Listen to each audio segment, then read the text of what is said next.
ఏపీలో 10వ తరగతి ప్రశ్నపత్రం లీకేజ్ వ్యవహారం ప్రకంపనలు సృష్టిస్తోంది. అధికార విపక్షాల మధ్య మాటల యుద్ధం జరుగుతోంది. ఘటనకు బాధ్యత వహిస్తూ మంత్రులు గంటా నారాయణ రాజీనామా చేయాలని విపక్షం డిమాండ్ చేస్తే ప్రతిపక్షం కావాలని బురద జల్లుతోందని మండిపడ్డారు మంత్రులు.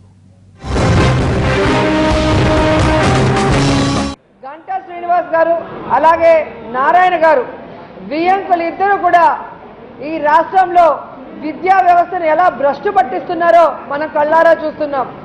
ఈరోజు ఎంత సిగ్గుచేటంటే చంద్రబాబు నాయుడు గారు రాజకీయ అవగాహన లేని ఒక నారాయణకి మొత్తం పార్టీని ఆయన చేతిలో పెట్టిన విధానం మనం చూసాం.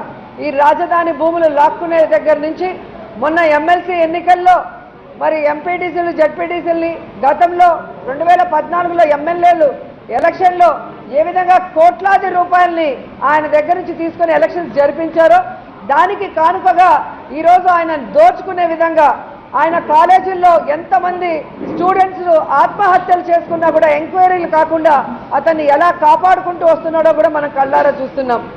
ఈరోజు గంటా గారికి నీతి నిజాయితీ సిగ్గు మానముంటే రాజీనామా చేయాల్సిన అవసరం ఉంది.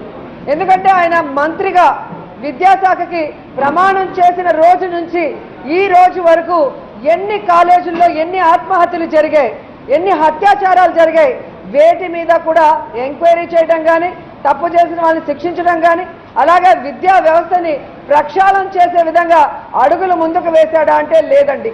ఆ రోజు రిషితేశ్వరి గారు చనిపోయిన రోజు శ్రీమంత్ ఆడియో ఫంక్షన్కి వెళ్తాడు. కర్నూలులో అమ్మాయి సూసైడ్ చేసుకున్నప్పుడు అమెరికాలో విహారయాత్రలు చేస్తాడు.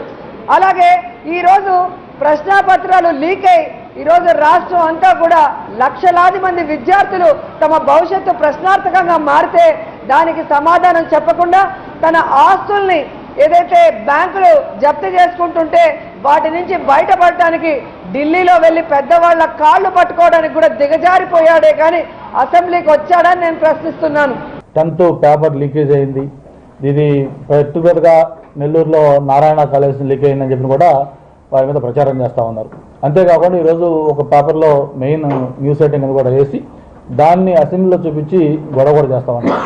దీని మీద మీ ద్వారా ఈ తెలుగు ప్రజలందరూ కూడా ఒకటే తెలియజేస్తా ఉన్నాను, ఆ పేపర్ లీకేజ్ అనేది ఏమాత్రం కూడా వాస్తవం కాదు. పేపర్ లీకేజ్ అంటే మామూలుగా ఎగ్జామినేషన్స్ కంటే ముందే పేపర్ బయటకు వస్తే దాన్ని లీకేజ్ అంటాం. ఇది నెల్లూరులో ఒక ఎగ్జామినేషన్ సెంటర్లో ఎగ్జామినేషన్ జరుగుతుండగా ఒక అటెండర్ ఎవరైతే వాటర్ అది అందించే అటెండర్ ఉన్నాడో ఆ అటెండర్ సెల్ ఫోన్లో క్వశ్చన్ పేపర్ తీసాడని చెప్పి ఒక ఇది బయటకు వచ్చింది. దాని మీద వెంటనే గవర్నమెంట్ రెస్పాండ్ అయింది. మా సెక్రటరీ గారితో చెప్పి కమిషనర్ని ఎక్కడైతే లీక్ అయిందని వచ్చిందో దాని మీద వెంటనే ఎంక్వైరీ చేయమని చెప్పి అక్కడ పంపించడం జరిగింది. ఆ జిల్లా కలెక్టర్కి ఎస్పీతో కూడా మాట్లాడాం. దాని మీద ఎంక్వైరీ చేసి ఈరోజు ఈవినింగ్ రిపోర్ట్ ఇస్తా ఉన్నారు.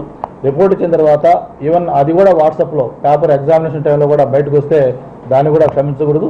ఎందుకంటే ఎక్కడా కూడా చిన్న లోటుపాటు లేకుండా ఎగ్జామినేషన్ పెట్టాలనే ఉద్దేశంతో అన్ని ప్రికాషన్స్ తీసుకున్నాం.